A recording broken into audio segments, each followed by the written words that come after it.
Good morning, dear friends. In our last discussion on the chapter salary, we discussed what could be the salary structure of an employee. The employee may be getting salary and it may consist of various components, may say basic pay, dearness allowance, bonus, perquisites, allowances, like that. So today we will discuss the tax treatment of allowances, how they are to be treated under the Income Tax Act.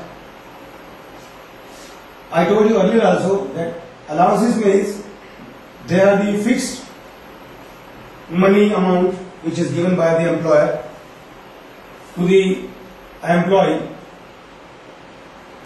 for meeting expenses which may be personal or which may also be pertain to the official duties. It means he may be given the allowances for meeting his personal needs as well as for discharge of performance of his official duties, and these allowances are taxable unless some specific exemption has been provided in respect of such allowances. So this is the overall tax treatment which is given to the allowances. So based on that we can say that some of the allowances they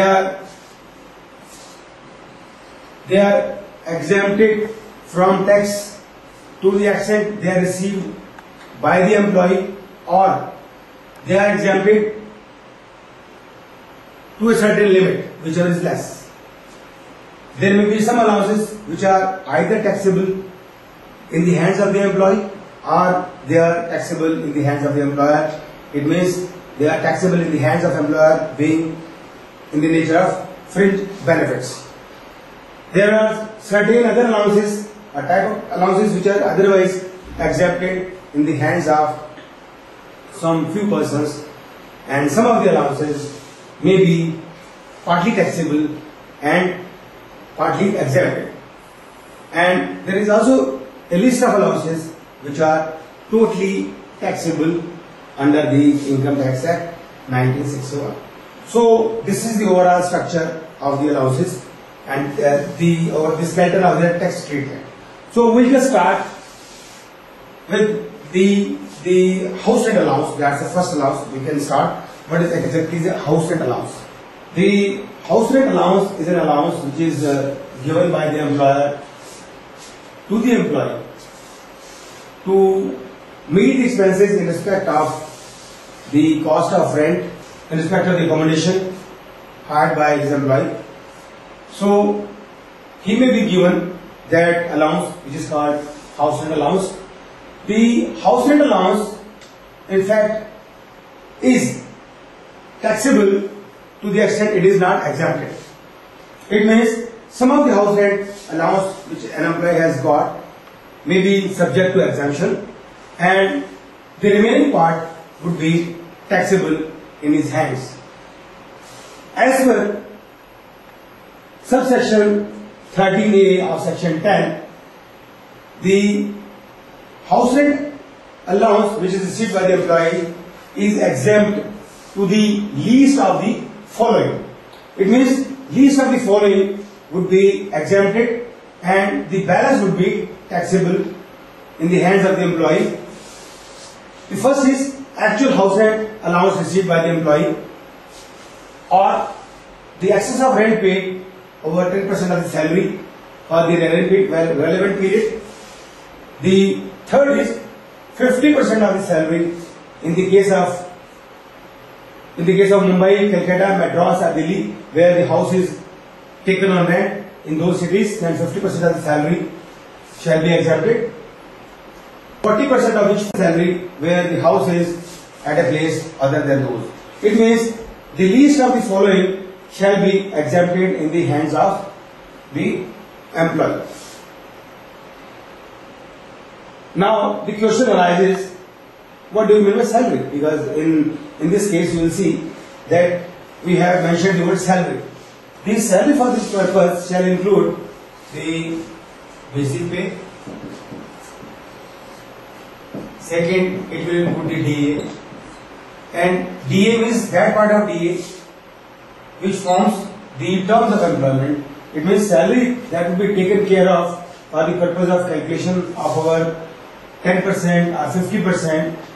Only that salary would be taken which forms salary for retirement benefit. It means if DA is forming part of the employment, then DA would be taken.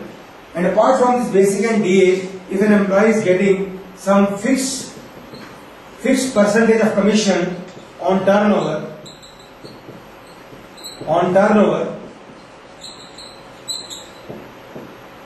that would also be taken into account. So the salary which is just forming the salary for the purpose of calculating the retirement benefits, that would be taken care of. Moreover, the salary would be taken in respect of that period for which the accommodation has been taken by the employee. So that is in a nutshell what exactly salary is, because the salary, the definition of salary is a different under the Act, particularly under this chapter, for reckoning the allowances for different purposes. So here the salary means salary for retirement benefits. So this is this particular concept of this house rent allowance. We can explain it by example also. I'll just show you example, and I think with the example you can understand this concept very well. A is entitled to a basic salary of rupees 5,000 per month and dearness allowance of rupees 1,000 per month. So forms part of the retirement benefits. He is also entitled to HRA of 2,000 per month, and he actually pays rupees 2,000 per month as a rent for house in Delhi. Compute the taxable HRA house rent allowance of Mr. A. So in this case, how do you proceed with this question? We can find the answer like that. In this case, the actual HRA which has been received at the rate of 2,000 per month for 12 months would be 24,000, and rent paid in excess of 10% of the salary. In fact, we'll have to, because the exemption is in respect of the least of the following, means either the actual HRA or the excess of rent paid over 10% of the salary. So in this case, the rent paid has been 2,000 into 12, 24,000, whereas the excess rent paid over 10% of the salary. What is the 10% of the salary? Salary in this case, salary would be calculated like that. Salary would be calculated. His basic is 5,000 rupees. His basic is 5,000 rupees. It means total would be 60,000 rupees in a year per annum, and 1,000 rupees he is getting as a DA, and out of 1,000, 40% is the amount which is being reckoned for the purpose of his retirement benefits. So 400 would be taken per month into 12, means that would be 64,800, and 10% would be 6,480, and accordingly excess of rent paid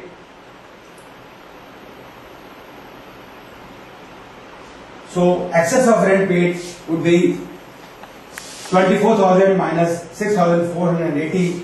The balance is 17,520, and 50% of the salary would be 32,400.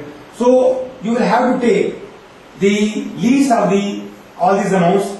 Least means either the actual HRA or the rent paid in excess of 10% of the salary or 50% of the salary. So least amount is among all these three is 17,520. So the exempted amount would be 17,520, and actual amount which he has received as an HR is 24,000. So the balance 6,480 that would be taxable in his hands. I think with this example you might have understood the concept of HRA, how exactly it is to be taxable. Now we come to the treatment of some specific allowances, special allowances. As I told you that some allowances are exempt to the extent of actual amount received, or they may be exempt to the limit specified, whichever is less.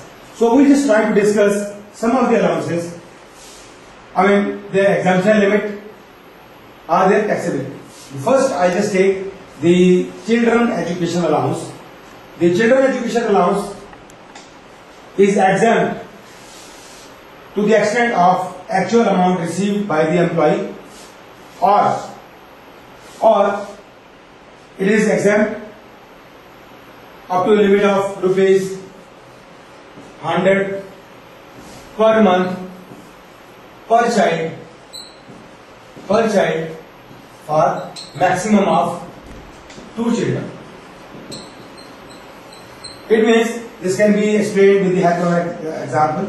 For example, if an employee is getting say 400 rupees per month as a children education allowance from his employer, and he is getting this allowance in respect of 3 children. He is getting in respect of 3 children. In this case, the maximum exemption under the Income Tax Act is 100 rupees per month per child for maximum of 2 children.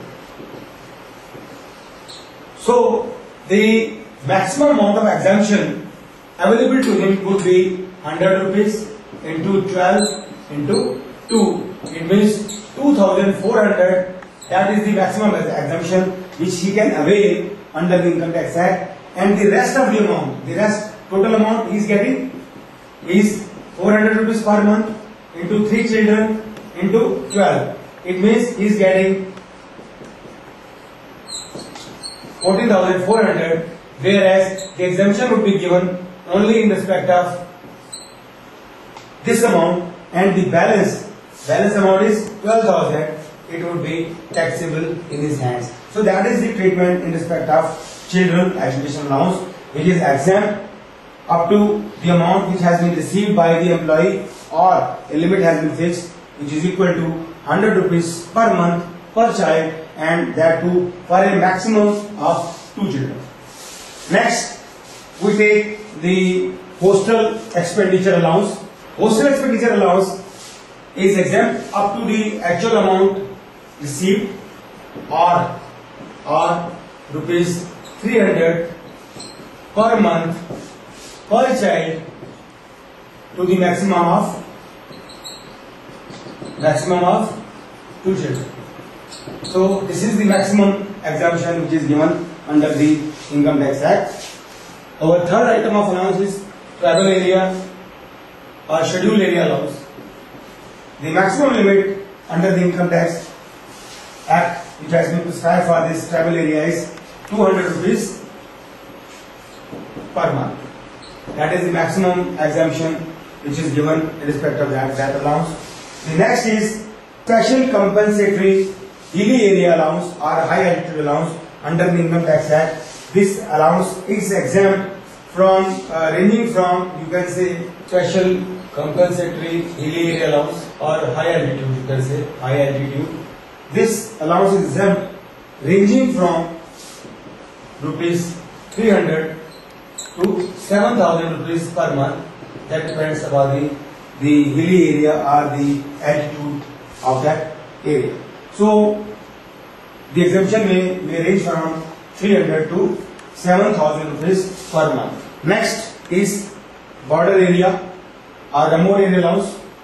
The border area allowance is exempted up to the actual amount received by the employee, or it may range from rupees 200 to 1,300 per month, whichever is less. It means the border area allowance, you can say area allowance exemption may range from rupees 200 to 1300 rupees per month. This is in respect of border area allowance. Next is the transport allowance. This transport allowance is given by the employer to the employee for the purpose of meeting the expenses in connection with his traveling from office, from his home to office and from office to home.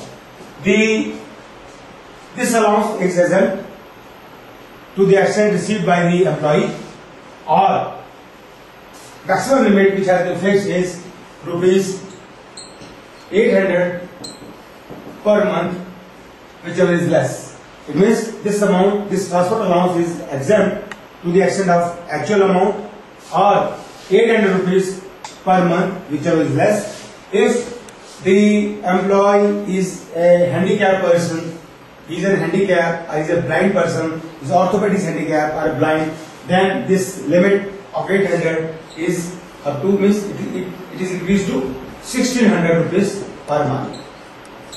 So in the ordinary case, the exemption is in respect of 800 rupees per month, and if an employee is blind or orthopedically is handicapped, then the maximum exemption is up to 1600 rupees per month.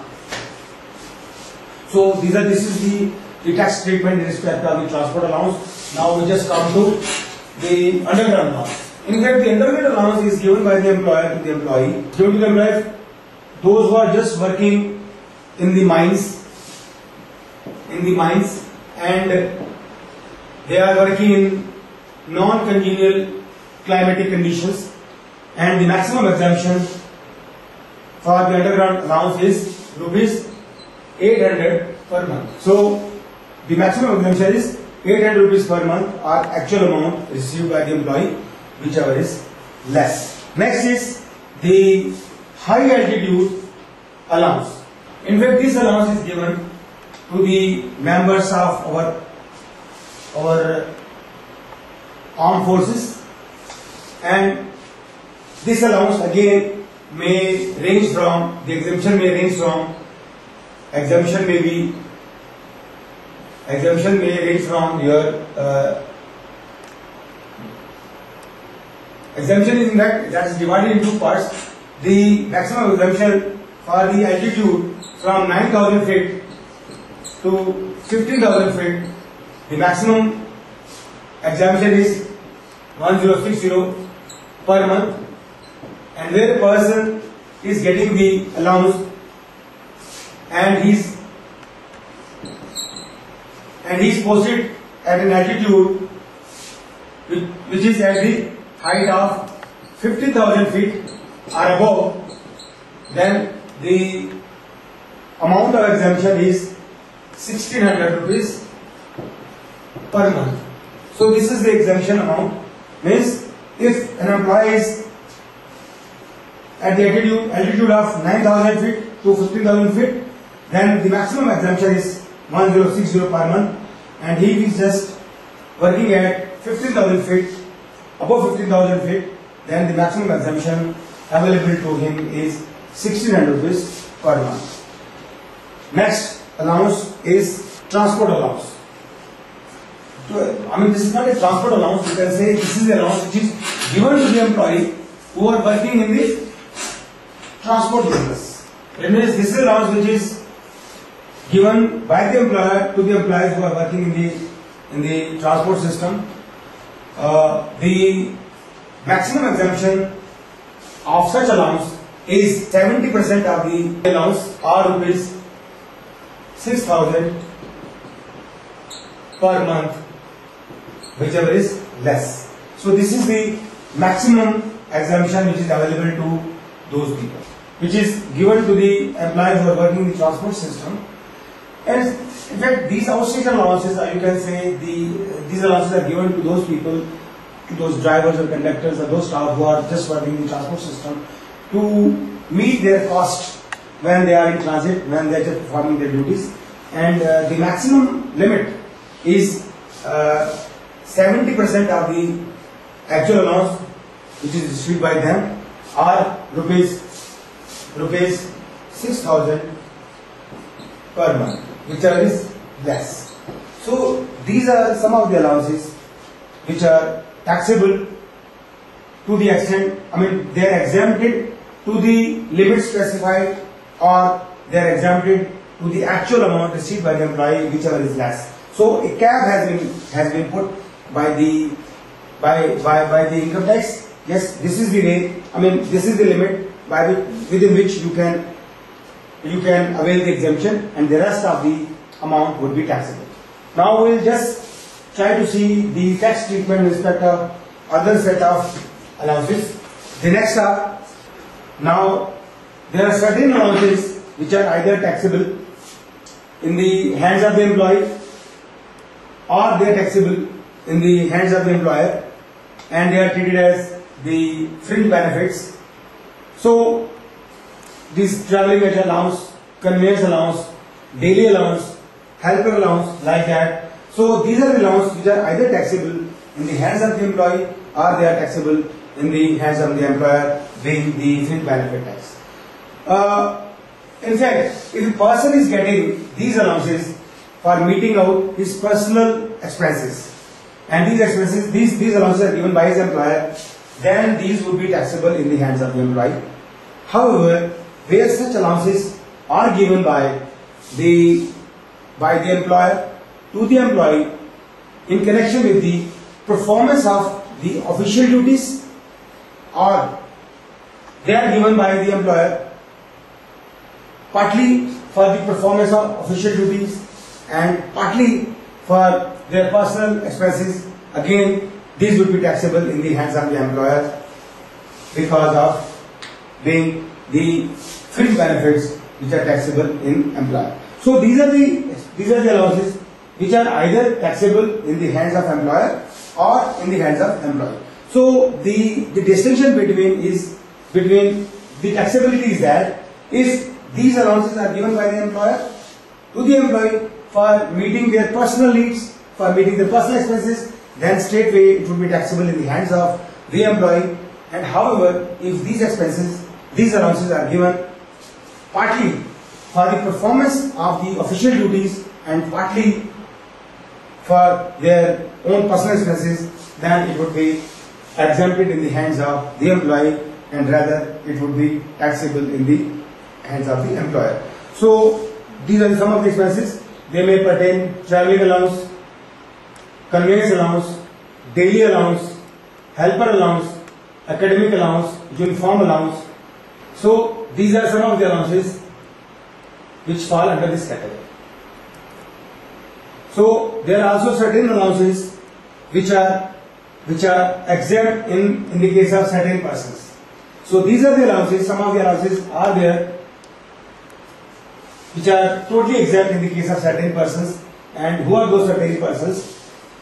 First category is that the allowances which is given to the citizen of India and who happens to be the government servant, and that particular person renders his services outside India, and the allowances received by him outside India shall be exempted.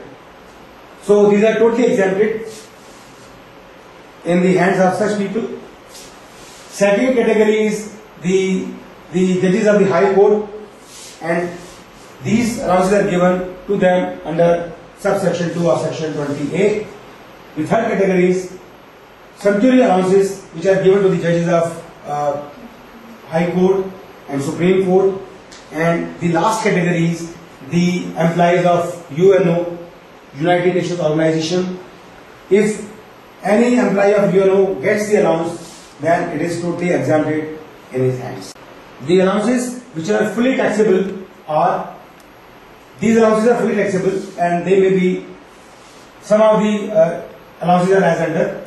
There are dearness allowance, city compensatory allowance, medical allowance, lunch allowance, overtime allowance, servant allowance, etc. These are the allowances which are fully taxable in the hands of the employer. Thank you very much.